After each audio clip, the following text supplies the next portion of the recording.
ये ऑपरेशन सिंदूर है।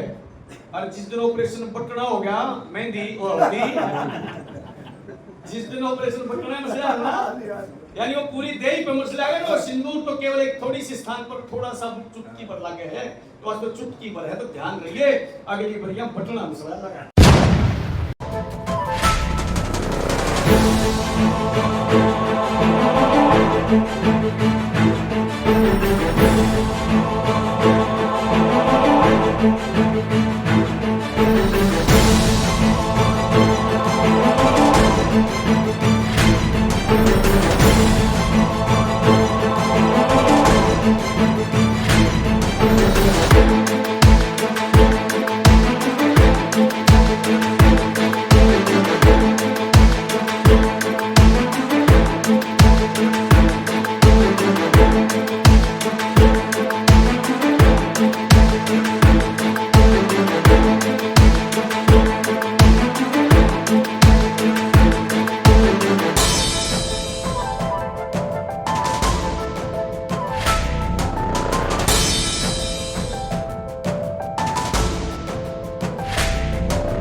राम राम था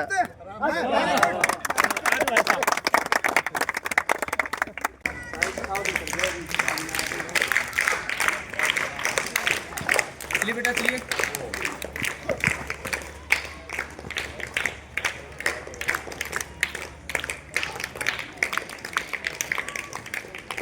चल शाबाश।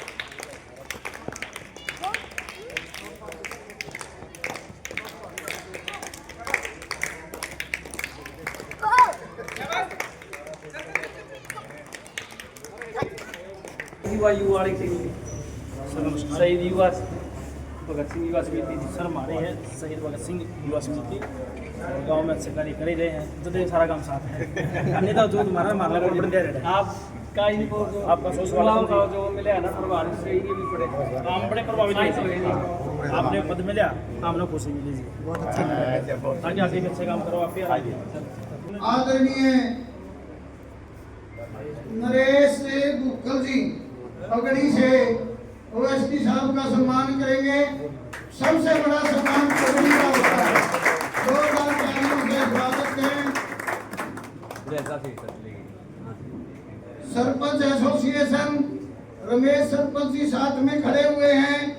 इनके साथ सरपंच एसोसिएशन के प्रधान अनूप कंडेला जी, सरपंच जुलानी, सरपंच दालमवाड़ा रमेश बेदू जी, शाहपुर के सरपंच जयपाल जी, गोताला के सरपंच सतवीर जी, सभी साथ में सम्मान करते हुए पगड़ी से पूरी सरपंच एसोसिएशन की तरफ से बहुत बहुत धन्यवाद। अब मैं सबसे पहले निवेदन करना चाहूंगा श्री पवन कुमार रेड्डू जी जो के प्रधानाचार्य हैं ITI और जात ITI के, उनको मैं आमंत्रित करना चाहूंगा कि वो OSD साहब के सम्मान में 2 शब्द बोले।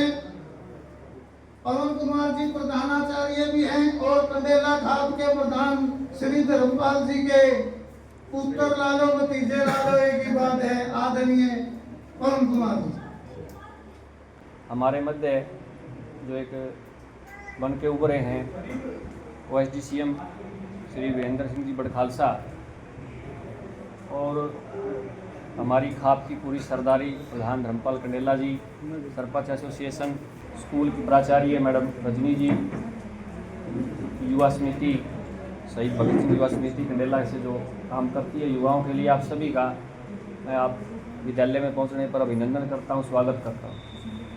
एक विशेष बात हमारे लिए ये थी कि बड़खालसा जी को हमारे इन खास उन फील्ड पे काम करने की, हमारी अपनी बात को देखते हुए हमारे लोगों को भी कि हमेशा ज़रूरत रहती है खेल का, युवाओं का और किसानों का, पंचायत का, कि जो अलग से जिम्मेदारी उनको मिली है उससे हमारी जो है प्रसन्नता वो दोगुनी हो गई है। और उसी प्रसन्नता के साथ हमारी खाप की सरदारी ने, हमारे सरपंच एसोसिएशंस ने और यूथ ने, खेल की फेडरेशन ने उनका अभिनंदन और जो है स्वागत और नागरिक अभिनंदन करने का जो ये कार्यक्रम यहाँ रखा है, उसमें मैं सबका पहुँचने के लिए तहे दिल से शुक्रगुजार हूँ। विद्यालय इस कार्यक्रम को होस्ट कर पाया उसके लिए एक सौभाग्य है और मैं उसकी मैनेजमेंट में काम कर रहा हूँ। उसके नाते भी मैं आप सभी का जो है स्वागत करता हूँ, अभिनंदन करता हूँ। परम श्रद्धेय कंडेला खाप के यशस्वी प्रधान, इनके श्री चरणों में नमन करता हूँ। कंडोला खाप के प्रधान जी, आपको भी नमन करता हूँ। और मेरे सामने उपस्थित समाज का नेतृत्व करने वाली एक प्रमुख इकाई बैठी है, जिसमें से भगत सिंह के नाम से सोसाइटी के युवा यहाँ पर आए हैं। और यहाँ जो आया है तो उसके मन में समाज के प्रति उनका कोई ना कोई योगदान होता है। नहीं तो इतने बहुत सारे लोग हैं इस पूरे एरिया के अंदर, आपका ही आना क्यों हुआ? क्योंकि आप जीवंत हैं, आप उन विषयों पर विचार विमर्श करना जानते हैं। इसलिए आज यहाँ आपके बीच में आकर के भाई पवन जी ने, डॉक्टर सुरेंद्र जी का मैं आभारी हूँ, श्रीमान विक्रम जी चहल और आप सभी सरपंच एसोसिएशन के माननीय प्रधान जी, अनेक गांव के सरपंच यहाँ पर उपस्थित हैं, विद्यालय की प्रिंसिपल महोदय, अध्यापकगण और पीछे बहुत अच्छा वातावरण स्कूल में। यहाँ इस समय तो स्कूल लगभग अपना ताला ही लग जाता है और यहाँ पे तो आज इतनी अच्छी चहल पहल है और रूटीन में ऐसी होती है। तो मैं तो सबको शुभकामनाएं देता हूँ। एक बहुत बड़ी बात मैं आमतौर पे सब लोग इस पर विचार करना चाहिए, बार बार होना चाहिए कि हमारा जो जीवन है वो जीवन देश के साथ जुड़ा है। हम जो कुछ करते हैं उसका जो लाभ या हानि जो भी कुछ होता है वो देश को भुगतना पड़ता है। आज इस देश के अंदर एक ऐसा प्रधानमंत्री है कि जिसने इस देश की मूल भावनाओं का प्रदर्शन किया है। ये देश की मूल भावना जो कौन सी मूल भावना थी? ये देश योद्धाओं का देश है, ये देश वीरों का देश है, ये देश विद्वानों का देश है। कि जब देश दुनिया के अंदर वो महामारी फैली और पूरी दुनिया त्राहिमाम थी, उस समय दुनिया ये कहती थी कि भारत में अगर कोरोना आ गया तो यहां तो लाइन लग जाएगी, ढेर लग जाएंगे। लेकिन किस प्रकार का एक नेतृत्व दिया और पूरे देश को और पूरी दुनिया के सामने यहाँ का अनुशासन देखने को मिला था कि नहीं मिला? और जब इस दुनिया के अंदर इस देश भारत में जो अपने आप को पिछड़ा और एक मानसिकता में ये बैठ गया, बोला ना मारे हम तो नहीं कर सकते, यानी हमारे ही मन में ये होता था कि ना ये काम तो हम नहीं कर सकते। लेकिन उन सब बातों को धरता बताते हुए और यहाँ वैक्सीन भी बनी और वो जो वैक्सीन इस दुनिया की, और उन्होंने ये नहीं किया कि भारत के लिए वैक्सीन बनेगी। हम वेदों के उपासक हैं, वेदों के लेखक भी रहे हैं और उन वेदों के अनुसार ही हमने उसके अंदर जो एक मंत्र लिखा, वो मंत्र लिख करके जब हमने दुनिया के सामने पूरी दुनिया में वेद मंत्र के साथ उस वैक्सीन को भेजा, आपको जानकारी होगी वो मंत्र कौन सा? सर्वे संतु निरामया। यानी हमने वेद मंत्र लिख करके और पूरी दुनिया के अंदर वो संदेश भेजा कि हम सबका हित करने वाले हैं, हम सबके हित में सोचने वाले हैं। और ये दुनिया के अंदर पूरी दुनिया ने देखा कि जब अमेरिका की इस दुनिया के अंदर चौधर हुई तो झगड़े हुए, देश से देश लड़े, क्योंकि वो व्यापारी हैं। और हम कौन हैं? हम हैं सर्वे संतो निरामया, हम सबका भला करने वाले, सबके हित में सोचने वाले, वसुधैव कुटुंबकम की बात करने वाले। उन वेदों के विचारों को साक्षात अगर किसी ने प्रकट किया है तो वो देश के प्रधानमंत्री नरेंद्र मोदी ने। और इस प्रकार का दर्शन दिखाया, इस प्रकार का चरित्र दिखाया, केवल शब्दों में नहीं। हमने तो किताबों को जो अपनी जो इस प्रकार के जो ग्रंथ है उनको तय बना के लाल कपड़े के अंदर लपेटने का काम किया, लेकिन ये वास्तव में लाल कपड़े में लपेटने वाली किताबें नहीं, इनको बार बार पढ़कर अपने व्यवहार में उतारने वाली। और आज जिस प्रकार से मैं कल एक बात देख रहा था कि इनके शासनकाल में भी तो हमले हुए हैं, इनके शासनकाल में हमले हुए हैं तो टिट फॉर टैट किया है, निंदाएं नहीं करी। वो निंदाओं का दौर चला गया कि भाई भर्त्सना करते हैं, निंदा करते हैं, दुनिया के आगे, अमेरिका के आगे, यूएनओ में जाकर रोने वाले हम नहीं बने, हमने जाके बक्कल तारने का काम किया। और आज वो ऑपरेशन सिंदूर, इसके भाव देखिए आप कि उन माताओं का वो दर्द वहां झलका था, और वो ऑपरेशन सिंदूर यानी सिंदूर को मिटाने वालों को किस प्रकार के रात के अंधेरे में किस प्रकार का दृश्य वहां देखने को मिला। सारी दुनिया देख ली कि नहीं देखी? और दुनिया भारत के ही ऐसे अनेक लोग उन राफेल पर नींबू लपेट कर मजाक करने वाले अब क्या जवाब देंगे? अरे कम से कम एक आधा समय तो ऐसा रखो कि जहां राजनीति को, इस प्रकार की वाहियात की बातों को छोड़ करके देश के दर्द के साथ खड़े हो जाओ। तो ऐसा, और मैं तो अभी सोच रहा था, मगर चलो ये ऑपरेशन सिंदूर है, और जिस दिन ऑपरेशन पटना हो गया, मेहंदी और हल्दी, जिस दिन ऑपरेशन पटना मसला है ना, यानी वो पूरी देही पे मसला है ना। सिंदूर तो केवल एक थोड़ी सी स्थान पर थोड़ा सा चुटकी भर लागे है, तो आज तो चुटकी भर है, तो ध्यान रहिए अगली बार यहाँ पटना मसला लगा। तो ये जो देश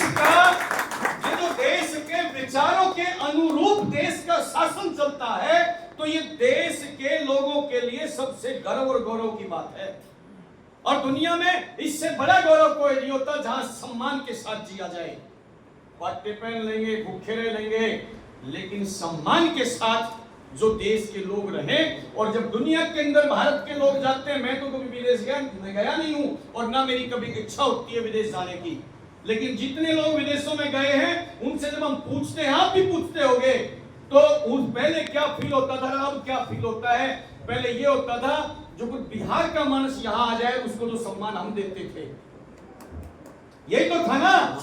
और जैसे बंबई से कोई मानस आ जाए तो उसको कैसा सम्मान मिलता है? जो बंबई से कोई मानस यहाँ आता था तो क्या सम्मान देते थे हम, और बिहार से जो मानस यहाँ आता तो क्या मिलता था? वही दुनिया के अंदर भी भारत का था। आज सारे बंबई वाले करती है पूरी दुनिया के अंदर। तो ये है नेतृत्व का। और ठीक है, छोटी मोटी बातें रही होंगी, विकास की बात अगर हम करें, वो बोला भाई मान लो अगर कोई बात ऐसी हो भी जाती है तो कान में बता दो, कुछ अच्छी बात है तो गांव में बता दो। अगर हमने कुछ ऐसा किया तो उसको गांव में बताना चाहिए, लेकिन मन में तो कोई दुर्भावना, कोई भेद नहीं है। मन में तो कोई इस प्रकार के कोई किसी को लूटने का, खसूटने का कोई इस प्रकार का भाव तो नहीं है। तो ऐसी सरकार इस देश में चलती है। और आज का ये ऐतिहासिक दिन है कि जहां के प्रोटेक्ट करने की ताकत इस देश के अंदर आई है। और कह के धोखे से नहीं, कह के बता के, यानी ये ताकत भारत की है। तो इसके लिए एक बार सभी लोग नारा लगाओगे दिल से गले तक पूरी, ताकि पाकिस्तान तक भारत माता की जय हो, भारत माता की जय हो। अब दूसरी बात ये है कि हम सब लोग इसी काम पे लग रहे हैं। ये जो विद्यालय है, इस विद्यालय के अंदर जो बच्चे तैयार होते हैं, उनके दिमागों में एक बात डाल दी, माँ बाप के नाम रोशन करना। ये थोड़ा छोटा रह जाता है उनके दिमाग में। कभी मत डालो ये बात कि माँ बाप तो देश के बीच में अपने आप पे आ जाएंगे। इस देश का नाम रोशन करना है। ये देश को अगर आज यहाँ पर कोई गांव में ये भगत सिंह सोसाइटी चलाते हैं, तो ये अगर इस समाज में कोई काम करते हैं तो इनके मन में ये भाव आना चाहिए कि मैं इस राष्ट्र के निर्माण में कार्यरत हूँ। इस राष्ट्र के निर्माण के लिए हम सब लोग काम कर रहे हैं। ये सरपंच यहाँ पर बैठे हैं, ये सरपंच ये ना मानने के गांव का विकास है, ये भारत को विकसित बनाना है। ये भारत दुनिया का, आज भारत युवाओं का देश है, और ये युवाओं का देश और 10-20 साल तक और रहने वाला है। जब 1964 से लेकर 2004 तक जो जापान था वो अपने चरम पर था, यानी जब जापान युवा था तो जापान ने अपने बुढ़ापे का इंतजाम कर लिया था। वहां के युवाओं ने इतनी मेहनत करके पूरे दुनिया को एक मुट्ठी भर छोटा सा देश जो भारत के जो बिल्कुल पता नहीं कौन से टुकड़े का किसी राज्य जैसा एक छोटा सा देश, उसने अपनी स्किल बढ़ा करके अपने युवाओं को अच्छी ताकत ज्ञान दे करके स्किल दे करके दुनिया के अंदर विश्वास का दूसरा नाम अगर कोई था तो क्या था? जापान। था कि नहीं था? एक मोटर आई थी मारेगा जापान, जलाई तो नहीं थी, जापान की है। जापान, जापानी घड़ी, जापानी मोटर, जापानी, यानी विश्वास का दूसरा नाम जापान था। और उन्होंने कब किया? जब वो अपने चरम पे था। आज दुनिया में सबसे बूढ़ा देश अगर कोई है तो वो जापान है।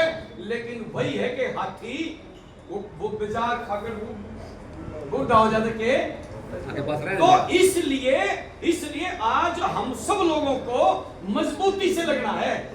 हम सब लोगों को ये तय करना है, बच्चे को ये बताना है कि पहले एक बात बताते थे आमतौर पे राजनीति के अंदर, वो एक छोटामनी करती करती माँ बोलता है, बच्चा बोला कि माँ नंबरदार कौन है गांव का? माँ बोली भाई नंबरदार तो ये है। बोला माँ कर दो। माँ बोला माँ थोड़ी देर के बाद 2-4 घेरे धरे और फिर बोला माँ जब योना था उस टाइम कौन था? बोली भाई इनका बापू था। अच्छा, फिर काटा उसने थोड़ी देर 2 घेरे धरे। बोला माँ जब ये मर जाएगा फिर कौन बनेगा? बोली तू बोल बाला लामनी कर ले, नंबरदारी लग रहेगी। यानी ये बात हम अपने बच्चों के दिमागों में भरते थे। भाई हमारा भी होता नहीं है, तुम दाड़े रहना है क्योंकि तेरी नौकरी नहीं लगने वाली, तेरा काम नहीं होने वाला। काम तो उनके होंगे जो जय बोल रहे हैं, काम तो उनके होंगे जो झंडे ठावे हैं, काम तो उनके होंगे जो पांच तोड़े हैं, काम तो उनके होंगे जो रुपये कमावे हैं। इसलिए बेटा तू अपना बोल बाला लामनी कर ले, हमारे काम नहीं होया करते। ये बदला कि नहीं बदला इस समय को? इसलिए अपने बेटे को कहना है कि बेटा पढ़ ले, अगला चीफ जस्टिस तुमने बनना इस देश का। बेटा तू पढ़ ले, तू पढ़, तेरी पढ़ाई के लिए सब कुछ दांव पे लगा देंगे, तू अगला इस देश का सबसे बड़ा वैज्ञानिक तुझे बनना है। यानी दे अपने बच्चों को इस प्रकार के उत्साह भरना कि एक ऐसा वातावरण देश में बना दिया कि अन्याय नहीं होगा किसी के साथ। नहीं तो पहले तो ये था कि भाई यहाँ पर ये लाडू रहे, ये लाडू एक तक खा जाता 15, एक ने मतलब था भोरा भी, एक ने भोरा में, एक ने दोनों को जावर हाथ भी लाडू और दूसरे ने भोरा नहीं मिल रहा था। ईद नहीं हो भाई, सब ने दो मिल लगे, टेंशन ना लो बैठे पाकिस्तान।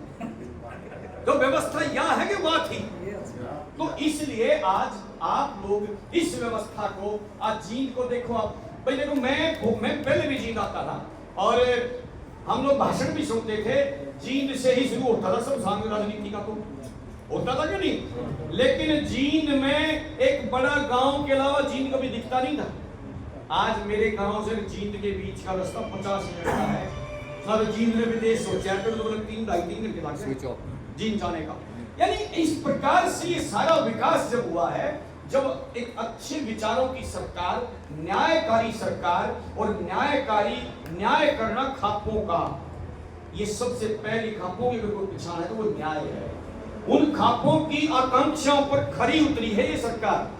उन खापों ने जिस प्रकार के न्याय के मापदंड पैदा करे थे कि वो घासीराम जब अपनी ससुराल गया और वहां जाके उसने देखा कि जमीन ससुरालिया ने दाम रखी है, बामना की जमीन, तो बोले आज मेरा पट्टेगा घासीराम के न्याय का। और क्या करा था घासीराम ने? बोला गलत कर रहे हो, जमीन छोड़ दो, बामना की भाई। ऐसा ही तो था। इसलिए वो घासीराम न्याय उसका न्याय याद है आदमी, और खापों के माथे पर तिलक का काम करता है घासीराम का वो निर्णय।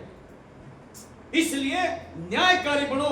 गलत है तो बताओ भाई गलत है, ठीक करो, इसमें ठीक करने के लिए कान पकड़ के ठीक करा लो।